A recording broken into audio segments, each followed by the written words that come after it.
Защо един фотограф да ви говори за подкасти? Нямам ли си купища визуални материали, с които да ви заливам? Защото разбрах много бързо, че визуалната модалност не работи сама в оркестъра на комуникацията. Бързо установих, че само фотографията не стига. Затова създадах моята трикомпонентна система за мощно визуално присъствие на вашия бранд, която включва фотография, видео и подкаст. Или визуална модалност, чрез образи, фотография и видео, и аудиална модалност, чрез глас, музика и звукови ефекти. Как работят модалностите? Нашия мозък обича разнообразието. Когато добавяме образи към посланието си, създаваме емоционална връзка. Правим абстрактните идеи конкретни и разбираеми.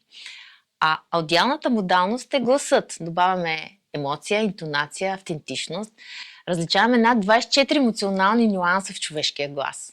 А музиката активира едновременно различни области в мозъка и предизвиква незабавни физиологични реакции. Съчетаването на двете експонира нашите послания. Но говорих за подкастите. Ще ви дам малко статистика. Пазарът на подкасти наближава 100 милиарда долара. Слушателите са 500 милиона души. Годишният ръст е около 30%. Най-популярните теми са комедия, новини и политика, криминални серии и бизнес. Също така здраве, фитнес, личностно развитие и образователните подкасти. За България статистиката е интересна. Около 300-350 хиляди са редовните подкаст слушатели. И само 25-30% от младите хора между 18 и 35 години слушат подкасти. Все пак, защо подкастът е толкова популярен формат? Първо, той е идеалният формат за мултитаскинг, хората, които обичат да правят по няколко неща наведнъж. Докато шофирам или готвя, мога да уча, да се забавлявам, да се вдъхновявам. Интересно е и разпределението на подкаст жанровете в България.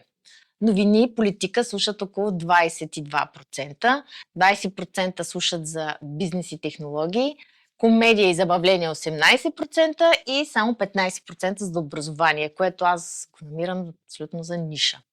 А каква е технологията за създаване на подкасти и какви са различните формати, ще развия в няколко последователни видеа, а междувременно, ако имате идея за продуциране, обадете ми се да я обсъдим. В моето студио осъществявам аудиозапис, редактиране, постпродукция и публикуване на подкастите.